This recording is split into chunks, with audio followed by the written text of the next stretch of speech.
ফরিদপুরে নিক্সন চৌধুরী সহ ১১০ জনের নামে এজাহার দায়ের। এদিকে শেখ হাসিনার বিরুদ্ধে আরো ৫ হত্যা মামলা। গলায় ফাঁস লাগিয়ে নির্বাচনে নিয়েছে আওয়ামী লীগ, বলছেন জিএম কাদের। এবং সর্বশেষ জানাবো, পলকের আমলের কুদৃষ্টান্ত আইসিটি খাতে ৬৫,০০০ কোটি টাকার বিনিয়োগ, নেই অগ্রগতি। এতক্ষণ শুনছিলেন সংবাদ শিরোনাম, এবারে বিস্তারিত। তবে তার আগে অনুরোধ থাকবে আমাদের চ্যানেলটি সাবস্ক্রাইব করে বেল আইকনটি ক্লিক করুন।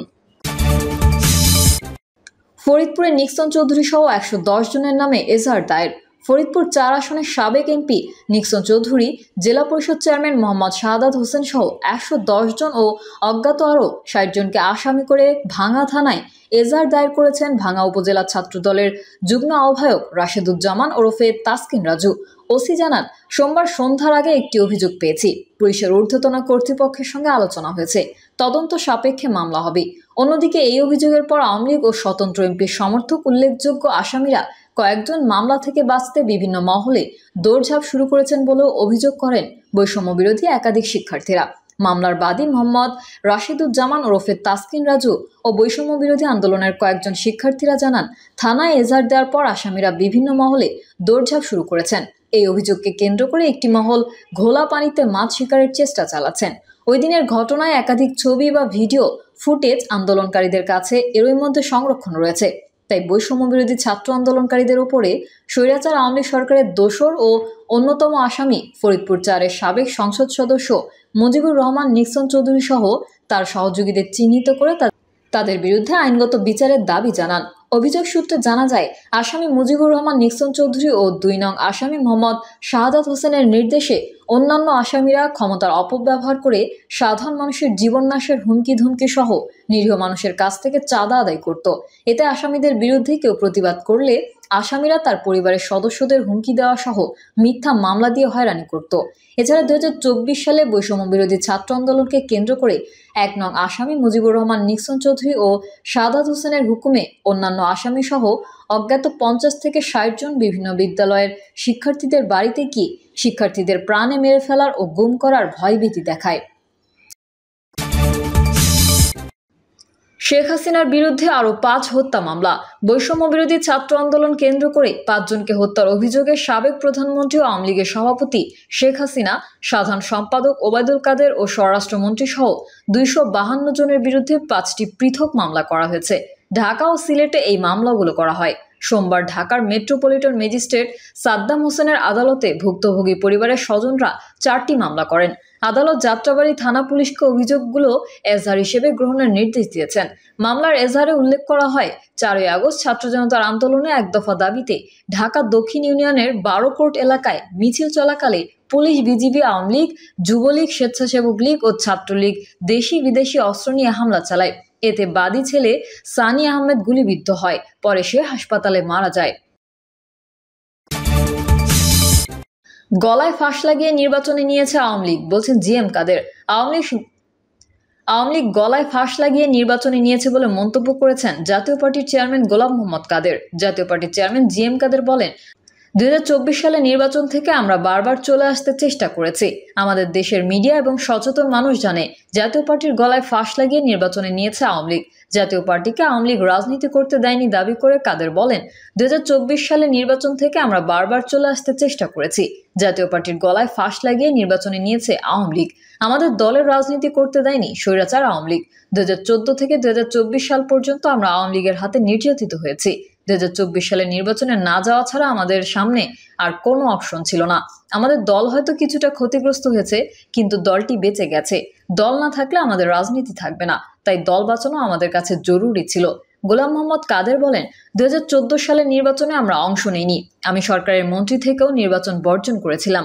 বিএনপির দায়ের করা একটি মামলা ব্যবহার করে আওয়ামী লীগ হুসেইন মোহাম্মদ এরশাদকে নির্বাচনে যেতে বাধ্য করেছে। হুসেইন মোহাম্মদ এরশাদের নির্দেশে অনুযায়ী আমি সংবাদ সম্মেলন করে ২০১৪ সালে নির্বাচন বর্জন করেছিলাম। তিনি আরো বলেন, মামলা দিয়ে আওয়ামী লীগ ও বিএনপি জাতীয় পার্টিকে নির্যাতন করেছে। মঞ্জুর হত্যা মামলা দিয়ে হুসেইন মোহাম্মদ এরশাদকে ফাঁসির ভয় দেখানো হয়েছে। 2018 সালে নির্বাচনে বিএনপি সহ সব দলই অংশ নিয়েছিল। আমরাও নির্বাচনে ছিলাম। সংবিধান পরিবর্তন, প্রধানমন্ত্রীর একক ক্ষমতা হ্রাস করা সহ গণতন্ত্র ও সুশাসন প্রতিষ্ঠায় অন্তর্বর্তী সরকার প্রধানের কাছে একগুচ্ছ প্রস্তাব দেওয়া হয়েছে বলে জানান জাতীয় পার্টির চেয়ারম্যান। গ্রহণযোগ্য নির্বাচন কমিশন গঠন, সংসদে ও সংসদের বাইরে আনুপাতিক হারে প্রতিনিধিত্ব নির্বাচন, দলীয় প্রধানের পদ ছাড়া দুবারের বেশি প্রধানমন্ত্রিত্ব নয়, সংসদে 4/3 ভোটে রাষ্ট্রপতি নির্বাচন, সাংবিধানিক প্রতিষ্ঠানগুলোতে রাষ্ট্রপতি একটি ব্যবস্থাপনার মধ্যে দিয়ে নিয়োগ, সংবিধানের 116 ধারা বাতিল করা, নিম্ন আদালতের ব্যাপারে সব ক্ষমতা প্রধান বিচারপতি হাতে দেওয়া, উচ্চ আদালতের নিয়োগ রাষ্ট্রপতি দেওয়া সহ সংবিধান রচনা সহ একগুচ্ছ প্রস্তাব প্রধান উপদেষ্টার কাছে পেশ করেছেন বলে জানান তিনি। জিএম কাদের বলেন, আমরা বলেছি আমাদের শাসনতন্ত্র বা সংবিধান পরিবর্তন করে এমন একটি জিনিস দিয়ে যাবেন যাতে জনগণকে পরবর্তীতে এটার জন্য আর আন্দোলন করতে না হয়। সরকারকে নির্বাচনের জন্য প্রয়োজনীয় সময় দিতে রাজি আছে। সরকার যেভাবে চাইবে আমরা সংস্কারের জন্য সেভাবে সহায়তা দিতে প্রস্তুত আছি।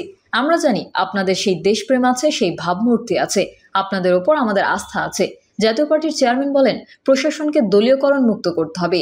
ট্রুথ কমিশন গঠন করে স্বীকৃত দুর্নীতিবাজদের অর্থ সরকারি কোষাগারে ফেরত দিতে হবে। এ সময় বৈষম্য বিরোধী ছাত্র আন্দোলনে যারা শহীদ ও তাদের পরিবারকে ক্ষতিপূরণ ও পুনর্বাসন করা, আহতদের সুচিকিৎসা নিশ্চিতে রাষ্ট্রকে ব্যবস্থা নেওয়ার আহ্বান জানান তিনি। সেই সঙ্গে প্রতিটি হত্যাকাণ্ডের সুষ্ঠু বিচারের দাবি জানান। ছাত্র জনতার আন্দোলনে দলটির অবস্থান জানতে চাইলে জাতীয় পার্টির চেয়ারম্যান গোলাম মোহাম্মদ কাদের বলেন, কোটা সংস্কার আন্দোলন জুলাই মাসের 1 তারিখে শুরু হয়েছে।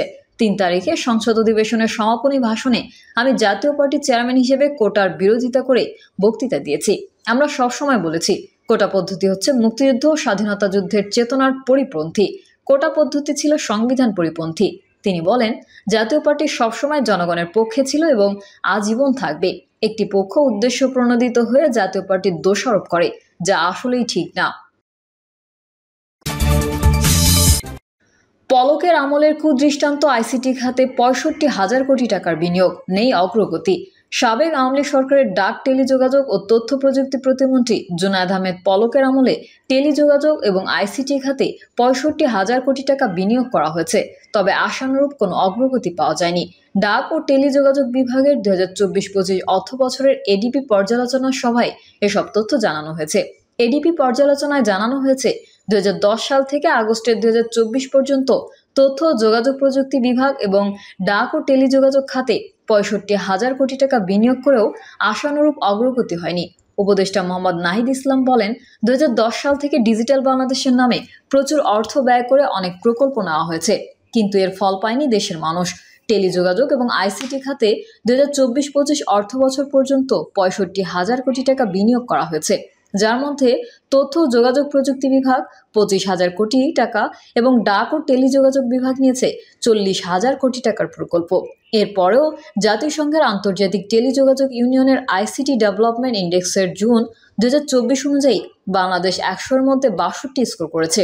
তিনি বলেন, এক্ষেত্রে মিয়ানমার, শ্রীলঙ্কা, মালদ্বীপ, ভিয়েতনাম ও ভুটানের পরে বাংলাদেশের অবস্থান।